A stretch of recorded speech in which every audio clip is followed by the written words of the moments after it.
რამო არ ქრება.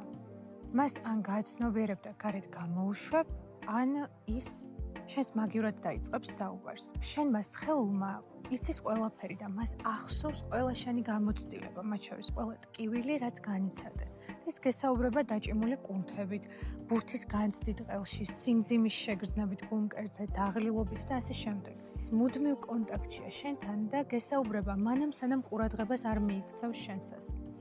თუ ძალიან დიდი ხნის განმავლობაში მისი კაკუნის არ გესმის, შესაძლებელია, რომ რაიმე სახის დაავადებითაც კი შემოგინგრიოს კარი, ამიტომ ნებისმიერ შემთხვევაში სჯობს მისი მოსმენა და არა გაყუჩება და გაჩუმება. რაღაც დრო დაუთმე მის მოსმენას.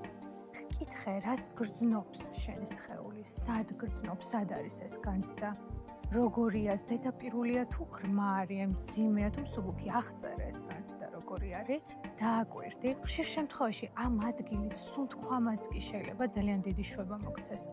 დაუსვი ერთი უმნიშვნელოვანესი კითხვა. რა სჭირდება ახლა მას ყველაზე მეტად?